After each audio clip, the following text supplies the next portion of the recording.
Halo semuanya, di video kali ini kita akan membahas tentang grafik perubahan wujud zat pada materi kalor. Di video sebelumnya kita sudah pernah membahas tentang apa itu kalor dan rumus yang digunakan untuk menghitung besarnya kalor. Kalian bisa cek terlebih dahulu videonya lewat link yang ada di description box. Di video tersebut baru dijelaskan satu rumus kalor, yaitu Q sama dengan M kali C kali delta T. Coba perhatikan contoh soal berikut. 250 gram es yang bersuhu min 5 derajat Celcius dipanaskan hingga melebur menjadi air bersuhu 0 derajat Celcius. Jika kalor jenis es 0,5 kalori per gram derajat Celcius dan kalor lebur es 80 kalori per gram, berapakah kalor yang diperlukan pada proses ini? Di soal tersebut dijelaskan suhu awal es adalah min 5 derajat Celcius. Untuk menghitung besar kalor yang diperlukan untuk mengubah es menjadi air yang bersuhu 0 derajat Celcius, kita tidak bisa jika hanya menggunakan rumus Q sama dengan M kali C kali delta T. Karena di sini es mengalami dua proses, yaitu es mengalami kenaikan suhu dan mengalami perubahan wujud dari padat ke cair. Untuk lebih jelasnya, coba perhatikan grafik perubahan wujud air berikut. Grafik ini menunjukkan perubahan wujud dari es atau padat menjadi air atau cair lalu menjadi uap atau gas. Es yang diberikan sejumlah kalor atau dipanaskan akan mengalami kenaikan suhu dan bisa berubah wujud menjadi air. Dan air yang dipanaskan terus-menerus juga akan mengalami kenaikan suhu dan bisa berubah wujud menjadi uap jika dipanaskan hingga melebihi titik didih 100 derajat Celcius. Untuk masing-masing proses, kita tuliskan Q1, Q2, Q3, Q4, dan Q5. Untuk garis-garis yang miring ini, yaitu pada Q1, Q3, dan Q5, zat tidak mengalami perubahan wujud, tapi zat mengalami perubahan suhu. Jadi, pada ketiga proses ini, kita dapat menggunakan rumus M dikali C dikali delta T. Dengan M adalah massa zat, C adalah kalor jenis, dan delta T adalah perubahan suhu. Lalu untuk proses Q2, terdapat perubahan wujud dari es menjadi air, yang bisa kita sebut dengan proses melebur. Tapi suhunya tidak berubah, di sini garisnya lurus. Es dan air tetap bersuhu 0 derajat Celcius.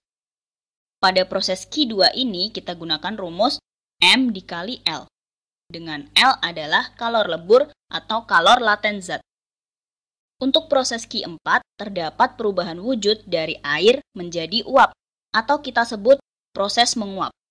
Dan suhunya tidak berubah, yaitu tetap 100 derajat Celcius. Pada proses Q4 ini, kita gunakan rumus M dikali U, dengan U adalah kalor uap. Kita bahas contoh soal yang tadi ya. Di soal ini, es dipanaskan hingga melebur menjadi air. Jika kita gambarkan grafiknya seperti ini. Di sini, es mengalami dua proses, Q1 lalu Q2. Untuk Q1 adalah proses perubahan suhu.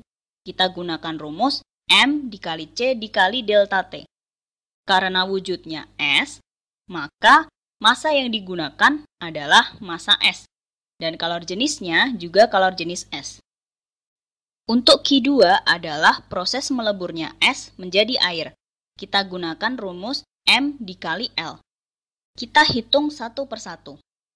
Untuk soal ini, satuannya sudah sama semua. Masanya dalam gram, suhunya dalam derajat Celcius, dan kalornya dalam kalori. Nah, untuk Q1 kita tulis 250 dikali 0,5 dikalikan delta T. Kita lihat kembali grafiknya. Pada Q1, perubahan suhunya adalah dari min 5 derajat Celcius menjadi 0 derajat Celcius. Jadi delta T kita gantikan suhu akhir dikurangi suhu awal. 0 dikurangi min 5. Sama dengan 250 dikali 0,5 dikali 5. Sama dengan 625 kalori.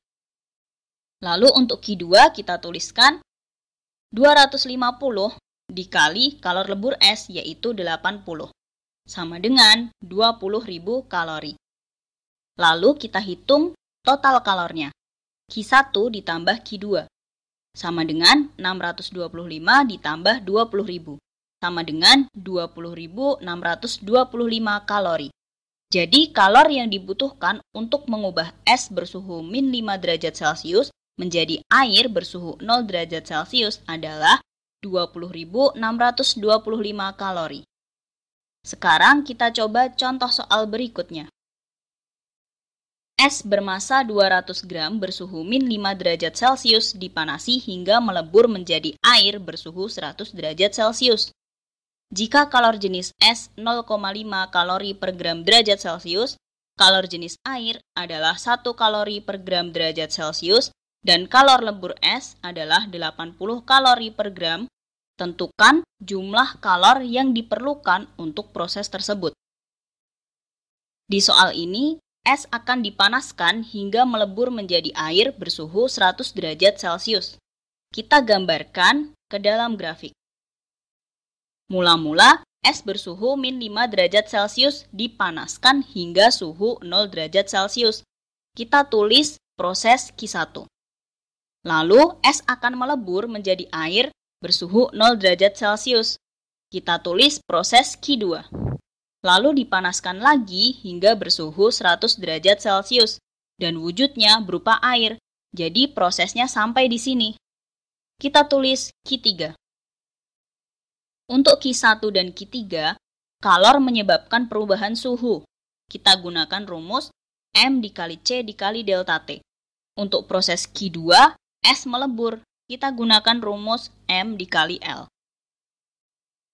Untuk Q1 ini, kalor jenisnya adalah kalor jenis es, karena pada proses ini wujudnya berupa es.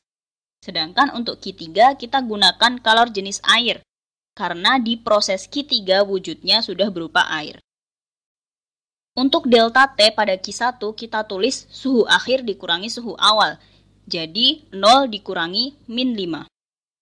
Untuk delta T pada Q3 suhunya berubah dari 0 derajat Celcius menjadi 100 derajat Celcius. Jadi kita tulis 100 dikurangi 0. Kita bisa langsung tuliskan seperti ini. Q total sama dengan Q1 ditambah Q2 ditambah Q3. Lalu kita masukkan masing-masing rumusnya. Kita masukkan angkanya 200 dikali 0,5 dikali 0 dikurangi min 5 ditambah 200 dikali 80 ditambah 200 dikali 1 dikali 100 dikurangi 0. Lalu kita hitung dan diperoleh 500 ditambah 16.000 ditambah 20.000. Sama dengan 36.500 kalori. Jadi kalor yang diperlukan untuk proses ini adalah 36.500 kalori. Terima kasih sudah menonton video ini. Sampai jumpa di video-video berikutnya.